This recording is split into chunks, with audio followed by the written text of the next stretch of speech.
Good afternoon, everybody. Welcome to another 4 p.m. Bible study. My name is Jim Schaefer, and I share with you every Tuesday and Thursday at 4 p.m. We've been working our way through the Old Testament, looking for glimpses of Jesus, and today will be no exception. However, we'll also be taking a look at part 2 of our Cinderella series. Now, I wanted to start with chapter 3. Starting in verse 7 from the book of Ruth. The text tells us, when Boaz had finished eating and drinking and was in good spirits, he went over to lie down at the far end of the grain pile. Ruth approached quietly, uncovered his feet, and lay down. In the middle of the night, something startled the man, and he turned and discovered a woman lying at his feet. "Who are you?" he asked. "I am your servant Ruth," she said. "Spread the corner of your garment over me, since you are my kinsman redeemer." Now, this is a really strange passage of Scripture. The first thing that I want you to notice is Ruth taking some leadership here and going over to Boaz and uncovering his feet and laying down at his feet.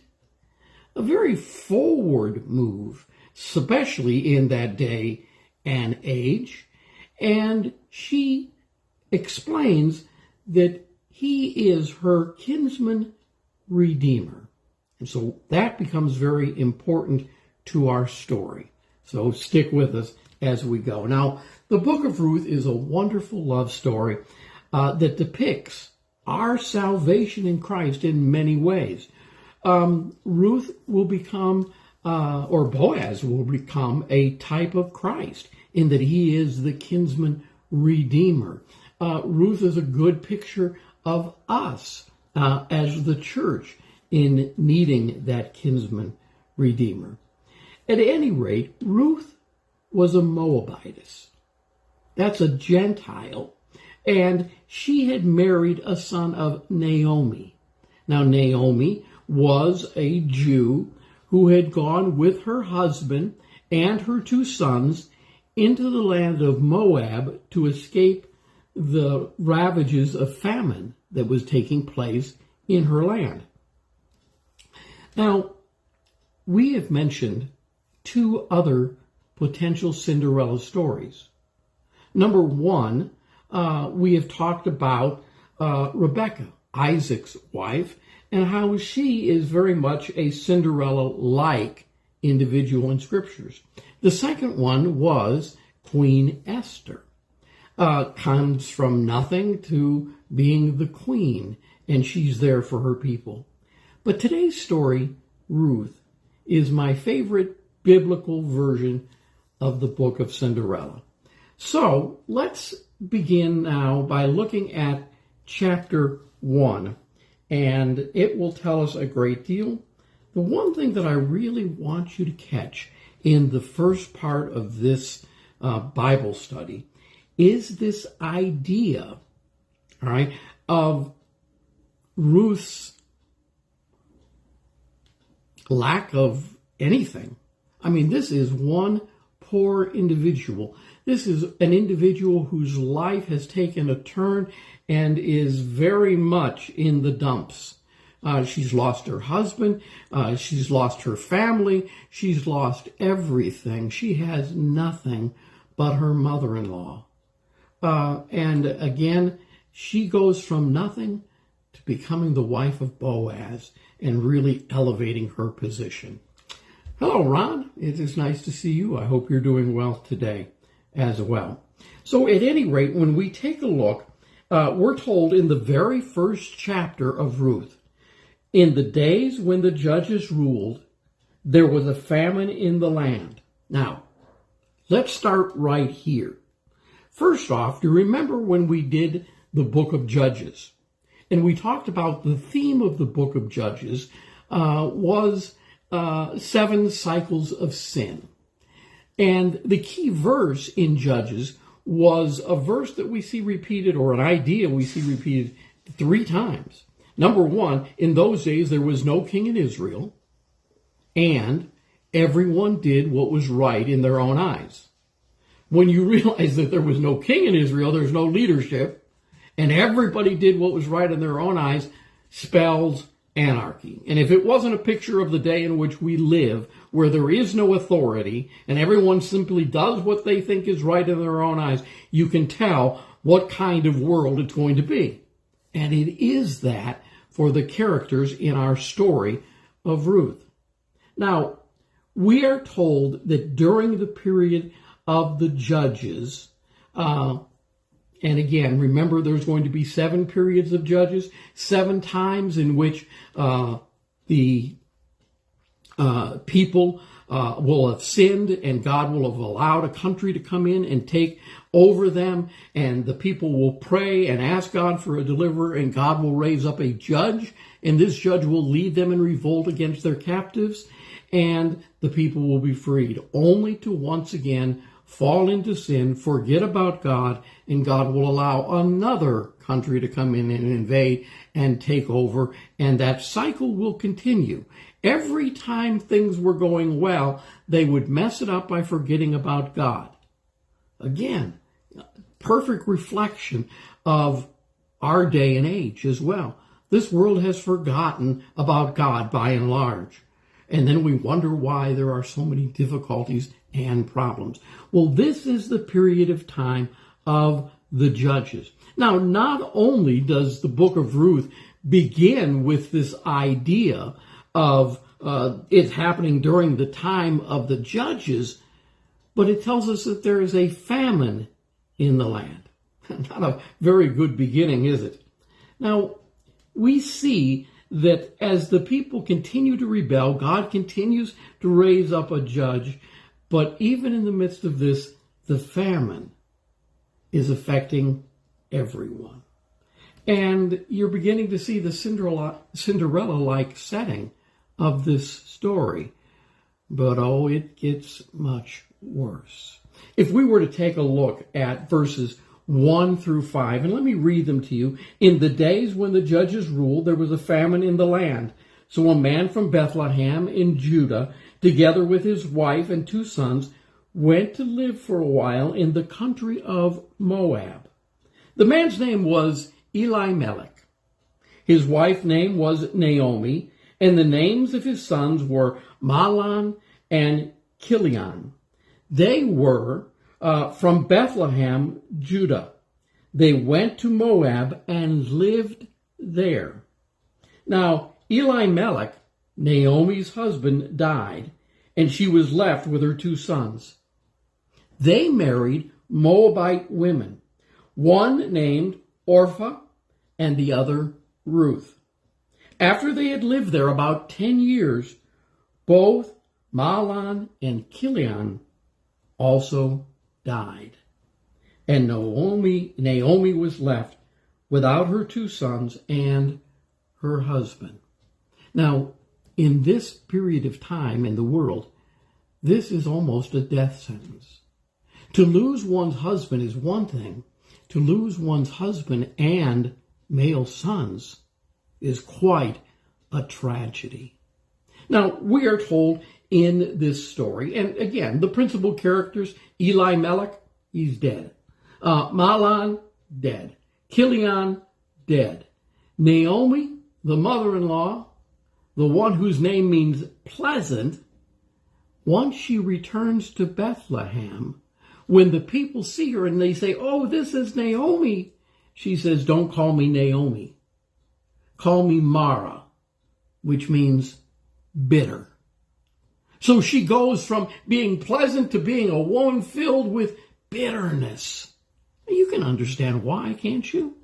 I mean, her life has not turned out the way she thought it would. Her husband's dead. Her boys are dead. Now, she had 2 daughter-in-laws, one by the name of Orpah. That's not Oprah. I know it looks like it. And she leaves Naomi and returns to Moab. Now, she does so with the encouragement of Naomi. In fact, Naomi also encourages Ruth to return to her own people. But we see that Ruth says, "Where you go, I will go. Where you stay, I will stay. Your people will be my people, and your God, my God." Now that's quite a statement of faith. She's not going to leave Naomi. And yet, what has Naomi's God done for them up until this point? Up until this point, he has brought confusion, different leaders constantly, famine, death. Now, we know we can't blame God for all of those things, but I want you to see it from Ruth's perspective. Ruth says, "I'm going to stay with you because I believe in your God." Now, who exactly are the Moabites? Now, if I painted a dark picture here at the start of this Bible study, it gets even darker, okay? The Moabites descended from Lot. Now, if you remember Lot, grandson of Abraham, and, he tricks Abraham out of the best land. Lot will end up having a drunken affair with his oldest daughter, and they became a cursed people. In fact, we're told in the Mosaic Law, no Ammonite or Moabite or any of his descendants may enter the assembly of the Lord, even down to the 10th generation. So what do we have here? We have this woman, Ruth, who is a Moabite, all right, who is part of the cursed generation. She has nothing. She is nothing. And yet she aligns herself with Naomi. But Naomi is just a shell of herself. She's gone from being the pleasant one to being the bitter one. So Ruth follows Naomi back to Israel, where Ruth begins to glean the fields of Boaz. Now, what do we mean by glean the fields? Well, in that day, when a farmer was gathering his crops, he was instructed not to pick up everything. They were supposed to only gather the bulk of the crop, but leave some of the crop there so that the poor and the needy would be able to go behind the workers and gather some food for themselves. Well, that's what we find Ruth doing. She's kind of following behind the workers, and she's gathering up enough grain that she can have to sustain her and Naomi. Well, Boaz notices Ruth. Now, Boaz is from Elimelech's clan of people. He cares for Ruth and Naomi, and when the proper time comes, Naomi guides Ruth to the situation that we read at the start of today's lesson. I want to remind you of that. We said it was in chapter 3.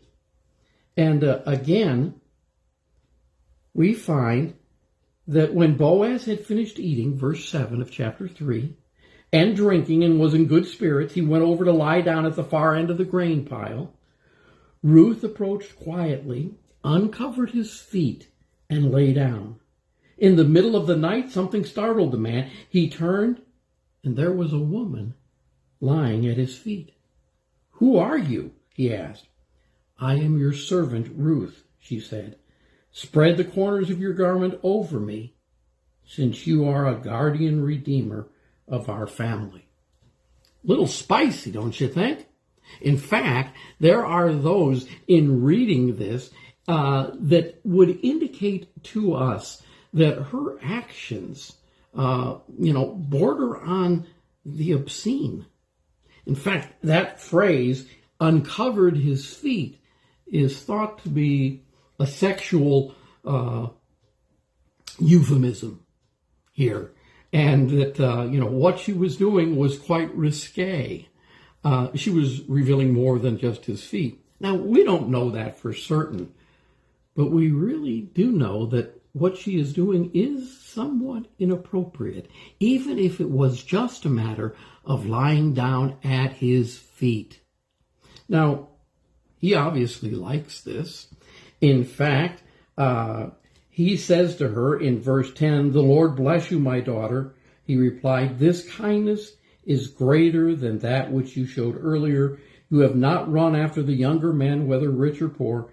And now, my daughter, don't be afraid. I will do for you all you ask. All the people of my town know that you are a woman of noble character.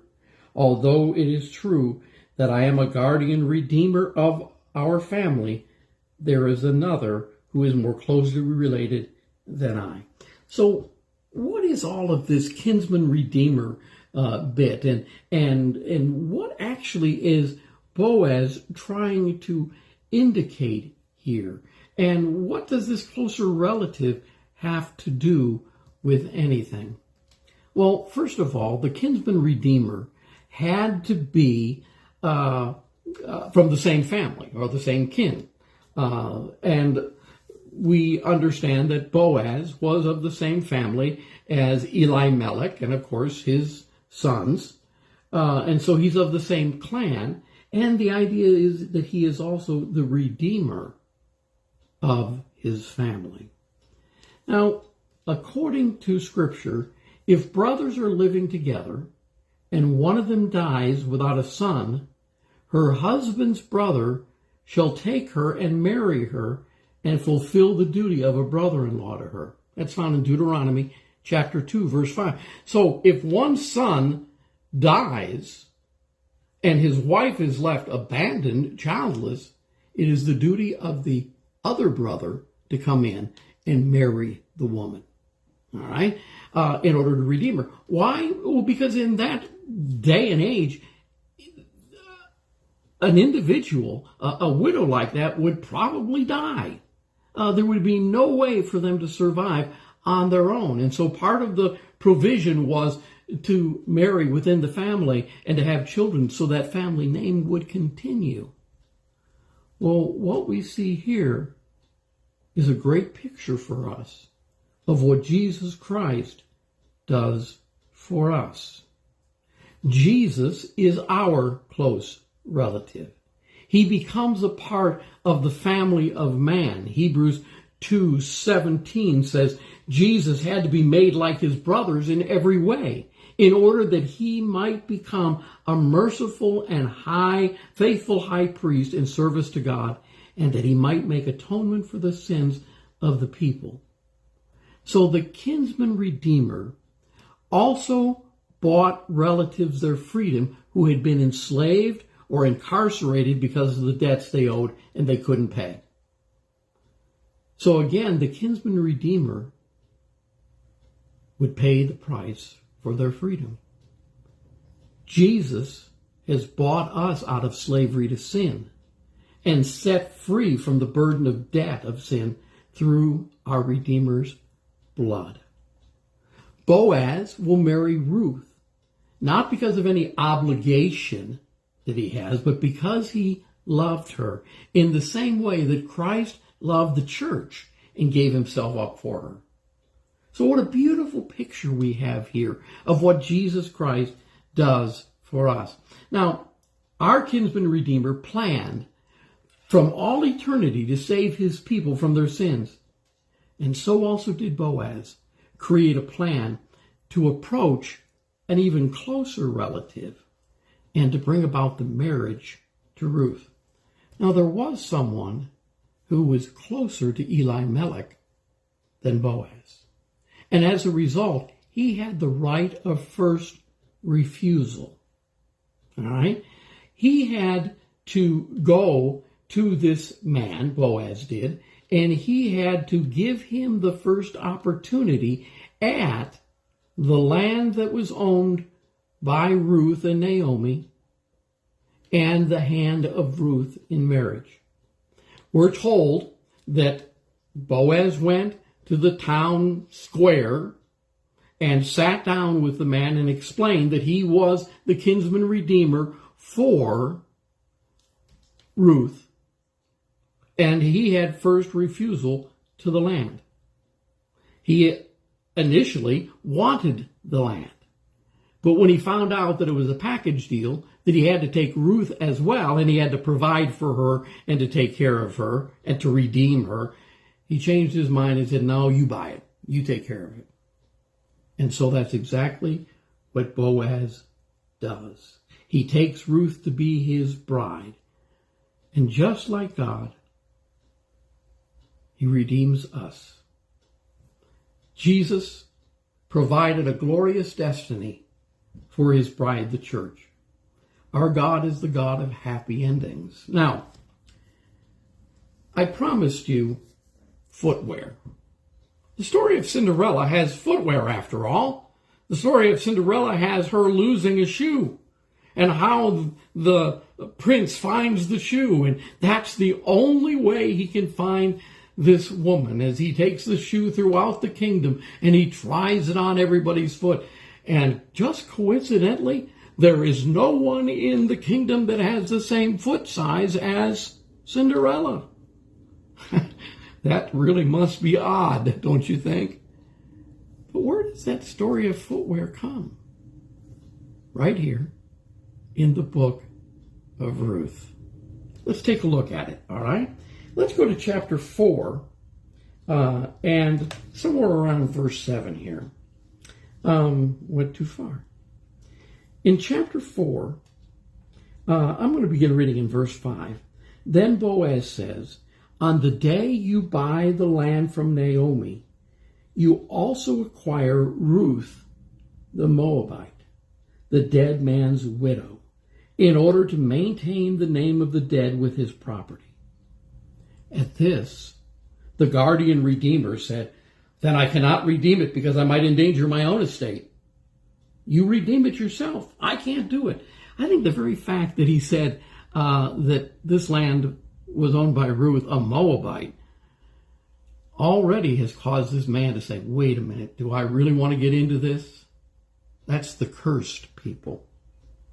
Now we're told in verse 7, now in earlier times in Israel, for the redemption and transfer of property to become final, one party took off his sandal, we got to the footwear, and gave it to the other. This was the method of legalizing transactions in Israel. So the guardian redeemer said to Boaz, buy it yourself. And he removed his sandal.